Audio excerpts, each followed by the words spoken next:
Muy buenas, sean todos bienvenidos. El día de hoy, en representación de mis compañeras Ariri Natalie, Isea Esperanza, Requena Marta y quienes habla Rosilis Rondón, estaremos hablando acerca de la hipótesis cerebral que ha transcurrido a través del tiempo.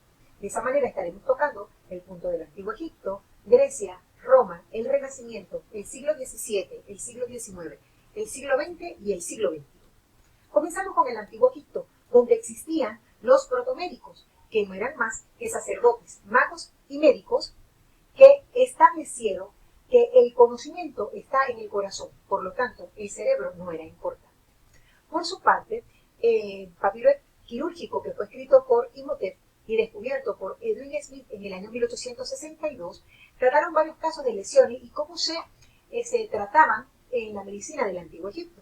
En ese caso, se señaló que el cerebro, se reconoció que el cerebro era el lugar donde se encuentran las funciones de la mente y que afectaban funciones mentales tales como el lenguaje. Por su parte, cuando hablamos de Grecia, hablamos de Hipócrates y de sus teorías del cerebro. Él decía que el cerebro era un lugar de las emociones, que si se lesionaba podía causar parálisis y que si se enfermaba podía volvernos locos, delirantes, insomnes, incoherentes. También trató acerca de los humores, estableciendo lo mismo en flema, bilis amarilla, bilis negras y sangre. En esta misma época hubo una discrepancia entre lo que es el empirismo y el racionalismo con respecto al conocimiento. El empirismo, que era algo empírico, donde está por lo menos la teoría de la tabla rasa de Aristóteles, señalaba que el conocimiento estaba formado por la experiencia, por el contacto de los sentidos con las cosas, mientras que el racionalismo señalaba que el conocimiento estaba formado por la razón y por un fundamento del conocimiento. Pasamos luego a Roma. En Roma nos encontramos con Galeno. Galeno no consideraba que la sangre circulaba, sino que se movía como la mano. Y rechazó la opinión de Aristóteles de que el corazón era el centro del pensamiento y el sistema nervioso es el cerebro. Eso fue lo que él dijo. Y trató por aquí, por ejemplo, con el esquema corporal que consistía en 3 sistemas interconectados. Estos son el cerebro, los nervios, que eran responsables de lo que es la sensación del pensamiento, el corazón y las arterias, responsables a su vez de la energía que da vida o el espíritu vital, y por último el hígado y las venas, responsables de la nutrición y el crecimiento. Ahora, en el Renacimiento, un destacado de esta época fue Leonardo da Vinci. A pesar de que él no tuvo acceso inicialmente a cadáveres, él se interesó mucho, más que por el cerebro, por los músculos. Y eso lo podemos ver pues, en sus obras. Hablar de Leonardo da Vinci también es reconocer su invento, como se cuenta el automóvil, el carro de combate, el submarino, incluso el helicóptero. Increíblemente artefactos adelantados para su época. Seguimos entonces con el siglo XVII. En el siglo XVII está la separación de la mente y del cuerpo a través de Descartes. ¿Quién soy? Él respondió esto con una primera evidencia res cogitans y una segunda evidencia res extensa. Al final, pues, es una sustancia que es aquello que no necesita de otro para existir y que coacciona cuando entra en el contacto. Entonces, con la primera evidencia se llamaba alma y se regía por las leyes lógicas, dando que se debe guardar su libertad ante las pasiones. Por su parte, la segunda evidencia, que llamamos cuerpo, se rige por las leyes físicas, lo cual provoca las pasiones. Interesante esto. Ahora, en el siglo XIX se establece el inicio de la neurociencia moderna con las bases de la neurociencia como la conocemos. Entonces tenemos algunos autores, algunos científicos destacados, como lo fue Charles Bell, que fue fundador de la anatomía nerviosa moderna, John Muller, que dio la doctrina de las energías nerviosas específicas, y así como él tenemos algunos otros. Ahora hablaremos de las afasias. Existe la afasia motora y la afasia receptiva.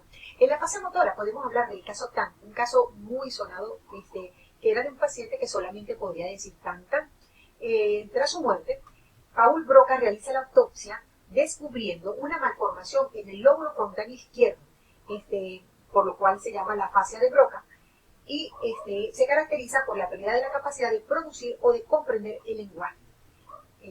Eso se le conoce ahora como el área de Broca. Por su parte, la afasia receptiva afecta la habilidad de leer y de entender el lenguaje. La descubrió Karl Wernicke y se llama afasia de Wernicke, que es la incapacidad de comprender el lenguaje. Ahora, trasladándonos al siglo XX, en el siglo XX ocurre algo muy interesante, que fue el enfoque psicométrico. Todas estas personas que nosotros vemos acá, a Binet y Simon, a Yerkes, a Jean Piaget, entre otros, se encargaron de desarrollar instrumentos que medían la inteligencia de las personas. Por supuesto, uno de los más sonados fue el caso de Binet y Simon, que ellos diseñaron pruebas de inteligencia para determinar a los niños con retrasos de los niños normales. Para esto, Binet utilizó a sus hijas y a un grupo de niños y empezó a clasificar cuáles eran las características que debían de tener para su edad. Y en base a eso no se podía determinar o se determinaba si un niño de cierta edad estaba o no dentro de lo que se esperaba con respecto al resto. Ese enfoque psicométrico incluso se utiliza el día de hoy con algunas otras variantes. También en el siglo XX se empieza el genoma humano, que es el análisis de los genes mediante el uso de moleculares y genéticos, que permite conocer la predisposición de las personas a desarrollar ciertas enfermedades. Y comienza, por supuesto, el proyecto Genoma Humano, un proyecto realmente muy interesante, donde Watson fue su primer director y concluye la etapa de planificación inicial en el año 1990. Tuvo otros directores, sin embargo, para el año 2001 se publicó el desarrollo de los mapas físicos y genéticos detallados. Fue realmente un gran avance. Aquí tenemos también a otros científicos como Watson Crick y Frederick Sanger, que también desarrollaron,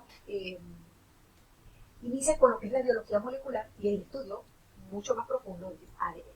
Ahora, cuando nos vamos al siglo XXI, que es el descubrimiento del cerebro, la neuroeducación, que estudia el papel del cerebro en el proceso de enseñanza y aprendizaje basando toda su teoría en lo emocional, a partir de la máxima de el cerebro solo aprende si hay emoción. Es muy interesante de ver cómo en nuestra época se sigue descubriendo acerca del cerebro. Por ejemplo, los científicos del MIT desarrollaron una nueva técnica para emparejar el mapeo estructural, lo que es la anatomía del cerebro, con el mapeo funcional.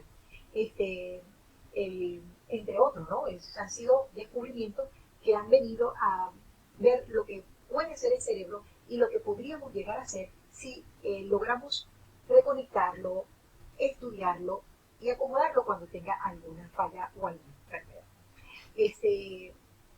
Realmente lo que hemos podido ver, aquí está la bibliografía consultada, lo que hemos podido ver es que a través de los años el estudio del cerebro ha ido evolucionando y que a pesar de que han pasado mucha época y muchos científicos, aún el día de hoy seguimos descubriendo y utilizando esa información que nos ayuda a conocer más acerca del cerebro. Esto ha sido todo, será hasta una próxima oportunidad. Muchas gracias por su atención.